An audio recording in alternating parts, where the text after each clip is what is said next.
দিয়ে নন্দীগ্রামে আবার শুভেন্দুর কাছে হেরে যায়। এদের দু চারটে চামচা নেতা আছে, একটা ববি হাকিম, সে আবার বলে আমাদেরকে এই মমতা ব্যানার্জির ছবিটা যদি সরে যায় আমরা সবাই জিরো। তা আমি একদিন ববিকে বলেছিলাম, ভাই ববি ভাই, তো নিজে কেন হারলো নন্দীগ্রামে? যদি ওর ছবিটার এত পাওয়ার, তো নিজেই তো হেরেছে। তা তুমি ওসব গল্প অন্য জায়গায় করো ভাই, তুমি যত তেল মারো মারো, তোমার কথাই আমার চিড়ি ভিজবে না। আমাদের যদি অধিকার না দেয় তাহলে আমরা এটা মুখ খুলবো। আমাকে মালদার মিটিং থেকে মমতা ব্যানার্জি বলছে, তুমি এত বেশি কথা বলো, তোমার মুখের প্লাস্টার লাগিয়ে দেবো। আমি বললাম আপনি লাগাবেন, আমি সঙ্গে সঙ্গে খুলে আবার আপনার বিরুদ্ধে বলবো। এটাই হচ্ছে আমার কাজ। অন্যায় করলেই, চুরি করলেই, তোলাবাজি করলেই আমি থেমে থাকবো না। তাই আমরা বলতে চাই, আগামী দিনে ভোট আসবে, এসআইআর নিয়ে পুরো হয়রানি করছে মুসলিম ভোটারদের, সেটা পুরোপুরি মমতা ব্যানার্জির প্ল্যান, অভিষেকদের প্ল্যান। ইলেকশন কমিশনের যে সিওদের যে নির্দেশ বা ইলেকশন কমিশনের যে নির্দেশ, ওরা যেভাবে ওই অ্যামোনেশন ফর্মটা রিসিভ কপি দিয়ে নিয়েছে, দিয়ে লোড করেছে, লোডেই গল্লোদ। নন বেঙ্গলি দুজন আছে মন্ত্রী, তিনজন, একজন ফিয়াদ হাকিম, তার একটু গুরুত্ব আছে, আরেকজন গোলাম রব্বানি, ওই গোয়ালপুকুর থেকে, ইসলামপুরের পাশে গোয়ালপুকুর থেকে জিতা, তারও এরকম। সে মাঝে মাঝে আমাকে বলে যে ভাই আপনি বলতে পারেন, আমরা কিছু বলতে পারি না, মুখ বুঝি সহ্য করি, কিন্তু কোনো কাজ নাই আমাদের। আমাদেরকে শুধু গাড়িটা দিয়েছে, সরকারের তেলে ঘুরে ঘুরে বেড়াচ্ছি, একটু কি করব। এই হচ্ছে অবস্থা।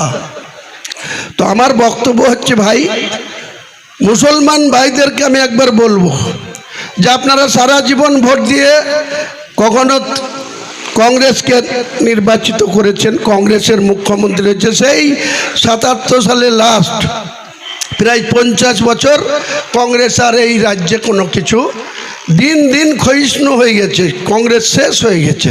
কংগ্রেসের আজকে যে শুভঙ্কর সরকার প্রদেশ সভাপতি, সে মমতার নির্বাচিত, কারণ অধীর খুব বিরোধিতা করছিল। অধীর কিন্তু মমতার বিরোধী ছিল, এটা মানতে হবে। 10 বছর প্রদেশ সভাপতি ছিল, মমতার প্রত্যেকটা কাজের সমালোচনা করত, প্রেস বিবৃতি দিত, বিরোধিতা করত। কংগ্রেসের হাইকমান্ডের কাছে অভিষেক গিয়ে, মমতার দূত হিসাবে গিয়ে, রাহুল গান্ধী দলনেতা হলো, গিয়ে বলল যে অধীরকে তো ভোটে হারিয়ে দিয়েছি আমরা, ইউসুফের কাছে হেরে গিয়েছে, অধীরকে প্রদেশ সভাপতি রাখা যাবে না। কাকে করতে হবে? যেন শুভঙ্কর সরকার, কারণ মমতার কথাই উঠে আর বসে। দেখুন গা, সাইনবোর্ড সম্বলিত প্রদেশ কংগ্রেস, শুভঙ্কর সরকার মাঝে মাঝে দেখা দেয় আর এখানে ওখানে ঘুরে বেড়ায়, তাদের কোনো হেলদোল নাই। রাজ্যে কি হচ্ছে, কোথায় তামান্না খুন হয়ে যাচ্ছে, কোথায় হরগোবিন্দ দাস তার ছেলে চন্দন দাস খুন হয়ে যাচ্ছে, আইন শৃঙ্খলার কি অবস্থা, তা নিয়ে কোনো বিবৃতি দেওয়া, কোনো মানুষের পাশে থাকা। জাতীয় কংগ্রেস আজকে নিজে নিজে একদম শেষ হয়ে গেছে, ক্ষয়িষ্ণু হয়ে গেছে, তাদেরকে আর কেউ তার নামগন্ধ নেয় না। একজন ছিল অধীর চৌধুরী, তাকে ভোটে আমি হারালাম, কারণ আমার সাথে বেয়াদবি করেছিল, আমার সঙ্গে বেয়াদবি করেছিল। আমাকে 2013 সালে 12 সালের 21শে নভেম্বর যখন আমি মন্ত্রী হলাম, তখন এই অধীর চৌধুরী ইলেকশন কমিশনের নর্মস ছিল বা এমসিসি ছিল, সকাল 6টা থেকে রাত 10টা পর্যন্ত ভোট প্রচার করা যাবে। অধীর চৌধুরী তখন রেলের রাষ্ট্রমন্ত্রী, আর আমি রাজ্যের প্রতিমন্ত্রী, পানি সম্পদ বিকাশ দপ্তরের উন্নয়ন মন্ত্রী। অধীর চৌধুরীর প্রচার কখন শুরু হতো জানেন? ওর কাছে 22 জন আরপিএফের, রেলের মন্ত্রী, আরপিএফের সিকিউরিটি ছিল। ও সমস্ত সিকিউরিটিকে বহরমপুরে রেখে ও নিজের পার্সোনাল কয়েকজনকে নিয়ে রাত্রি 10টার পরে গাড়ি নিয়ে বেড়াতো আমাকে হারানোর জন্য। দিয়ে একদম সাটুই থেকে শুরু করতো, সাটুইয়ের পরেই তিলিপাড়া থেকে আমার ওয়ার্ড 70 রেজিনগর, আপনাদের এখানে যেমন এই লোকনাথপুরের পরে শেষ, আবার আপনাদের কালীগঞ্জ, তেমনি ওখানে কাঁদি বিধানসভা হচ্ছে সাটুই, আর আমাদের রেজিনগরটা কাঁদির পরেই তিলিপাড়া, পোড়াডাঙ্গা, এসবগুলো আমার রেজিনগর। তা আমাকে হারানোর জন্য সব হিন্দু গ্রামে এসে অধীর বলতে লাগলো, খবরদার হুমায়ুনকে ভোট দিও না, আমার ভাই রবিকে ভোট দাও।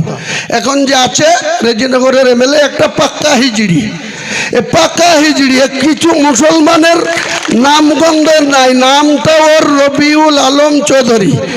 2013-র 23শে ফেব্রুয়ারি যখন বাই ইলেকশন হয়েছিল, এই অধীর চৌধুরী ওর নামটা আলম লিখতে দেয়নি, শুধু বলেছিল রবি চৌধুরী, মানে অধীর চৌধুরীর খালাতো ভাই। বুঝতেছেন তো, হিন্দুদেরকে প্রমাণ করতে হবে, হুমায়ুনকে হারাতে হবে। তাহলে রবিউল আলম চৌধুরী কিন্তু দেয়ালে লিখতে দেয়নি, বলেছে রবি চৌধুরী, আলম উড়ে গেল। যে নিজের নাম দেয়ালে লিখতে পারে না, কারো নির্দেশে লিখে না, সে মুসলমান বা তাকে ভোট দেওয়া উচিত?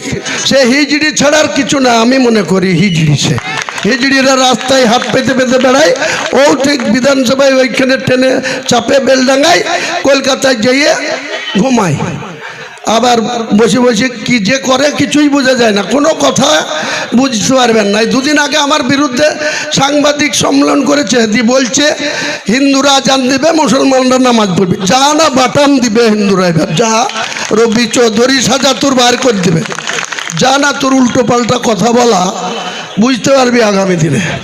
তো কথা হচ্ছে যে যে নিজের নাম লিখতে পারে না, ভালো করে দেয়ালে লিখতে দেয় না, রবি চৌধুরী। অধীর চৌধুরীর বুদ্ধি যে রবির এক তাহলে হিন্দু, আর চৌধুরী মানে অধীর চৌধুরীর ভাই, তাহলে হিন্দুদেরকে যে বুঝালো। আর হুমায়ুনকে ভোট দিবেন না, হিন্দুদেরকে বললো, কেন ভাই, আমরা তো আপনার প্রার্থী হিসাবে 2011-তেই ভোট দিলাম, আমরা তো লিড দিয়েছি, তাহলে আপনার সাথে চলে গেছে বলে এখন মমতার হাত ধরেছে বলে আপনি ভোট দিতে মানা করছেন কেন? বলে না না, খবরদার দিও না। দার্জিলিংয়ে একজন এমএলএ ছিল তখন, হরকা বাহাদুর ছেত্রী, তিনি আমাকে একদিন একটা মুখ্যমন্ত্রীকে দেখা করে আমাকে শুদ্ধ মুখ্যমন্ত্রী ডেকে পাঠালো। আমার চেম্বারে ছিলাম, মুখ্যমন্ত্রী তখন রাইট আসে বসতো, ওনার সেকেন্ড ফ্লোরে বসতো, আমরা থার্ড ফ্লোরে। আমি ডিজিপি নবজ্যোতি মুখার্জির পাশেরটা আমার চেম্বার ছিল। আমাকে ইন্টারকামে মমতা ব্যানার্জি ডেকে পাঠালো, গিয়ে চেম্বারে দেখছি হরকা বাহাদুর ছেত্রীকে নিয়ে বসে আছে। তো হরকা বাহাদুর ছেত্রী একটা দার্জিলিংয়ে গরু জবাই করার কসাইখানা খোলার জন্য আপিল করেছে, অ্যাপ্লিকেশন করেছে।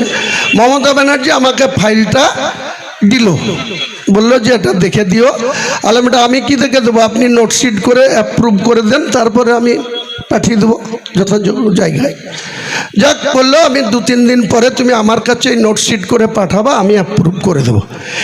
সেই যে হরকা বাহাদুর ছেত্রীকে দার্জিলিংয়ে একটা কসাইখানার পারমিশন মমতা ব্যানার্জির নির্দেশেই কিন্তু আমি করে দিলাম। এই অধীর চৌধুরী বলছে দুপুকুর, বাচড়া, গৌরীপুর, শক্তিপুর, তিলিপাড়া, কামনগর